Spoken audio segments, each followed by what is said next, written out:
Jednog dana nesio tata za rođendan da mi kupi brata.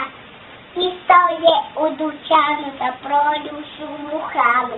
Istao se, ali rekli su mu nema.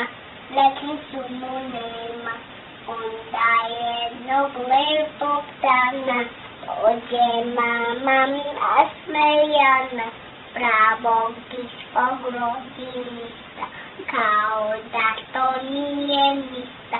Mile se sa vrata, donosi mi brata, a